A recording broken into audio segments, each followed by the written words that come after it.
Have you ever found yourself in a situation where it was hard for you to speak because you were choking on your own tears? I am pretty sure that you have gone through this experience at least once in your lifetime. Emotions are of many types, and an average person feels a number of emotions together. But did you know that with a little practice, you can master them and not let your emotions control you?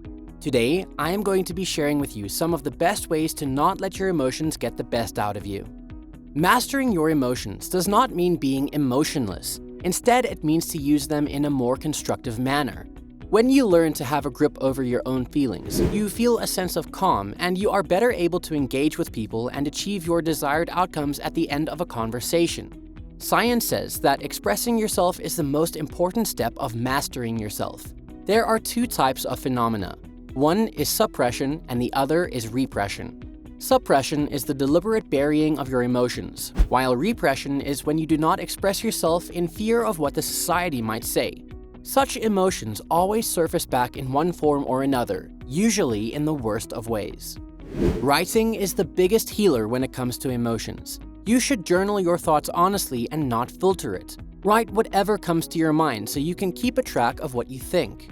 We all have both positive and negative thoughts inside us. The only argument is whether we let the positive thoughts influence us or the negative.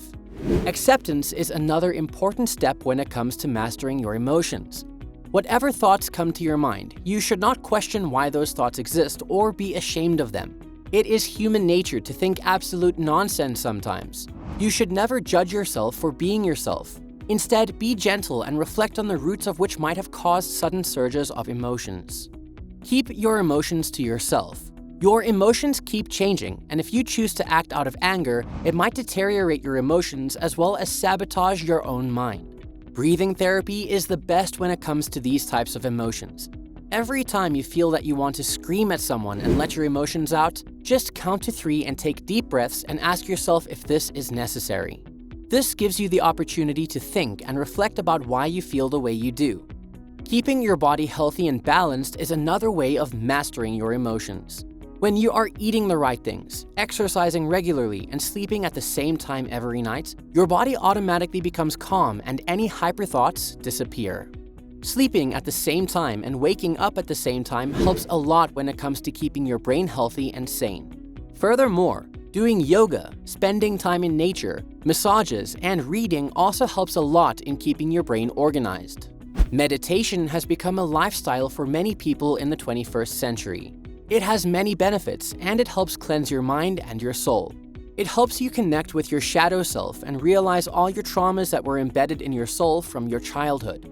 Meditation helps you reflect on your inner surroundings rather than the outer, making it a great way to begin your journey of mastering emotions. A famous psychoanalyst, Sigmund Freud, had given us the concept of consciousness and unconsciousness. He said that a human being has so many muted desires in his unconsciousness which he cannot fulfill that it becomes the root cause of all the chaos that he feels in his emotions. Be a collector of experiences, they say. When you make new memories, they replace the old ones, helping you in moving on. Similarly, when you open your mind to new experiences, you gain new ideas and new perspectives which helps you come out of that old pattern of your emotions. Letting go and forgiving is also a major element when it comes to emotions. Holding grudges against one another, not letting go of what happened years ago does not allow you to be free. Everybody deserves to live freely without anything holding them back.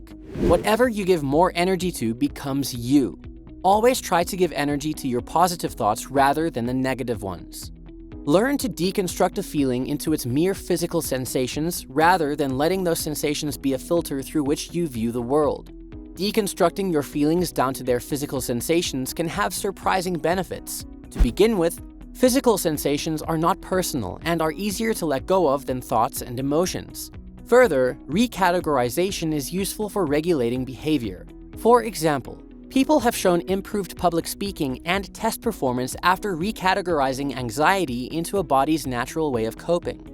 Learning to separate physical sensations from the negative emotions that accompany them can even help sufferers of chronic pain crave fewer painkillers and view pain as a merely physical sensation rather than a personal catastrophe. In short, the way we interpret our internal states can influence our emotions and behavior. When you feel bad, treat yourself like you have a temporary illness, rather than assuming that your unpleasant feelings mean something personal. So why is emotional mastery so important?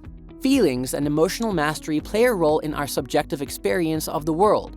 That is, the way we interpret the things that happen to us, as opposed to objective experience, which is the facts of what actually happened. This is why psychologists recognize that the answer to "what is an emotion" includes the ability to influence the way we think and act. We cannot change our objective experience. Things happen every day that are outside of our control, but we can change our subjective experience, the meaning that we assign to those things. That is emotional mastery, and it has a massive impact on our interpersonal relationships, self-worth, communication skills, and overall fulfillment in life. The quickest and most powerful route to emotional mastery over any feeling is to remember a time when you felt a similar emotion and handled it successfully. Since you managed the emotion in the past, surely you can handle it today. Nothing is impossible as long as you are willing to put work into it. We are all about personal well-being, and if you want more knowledge on this, don't forget to like, share, and subscribe to our channel. Do hit the bell icon so that you never miss out on our daily updates. See you next time.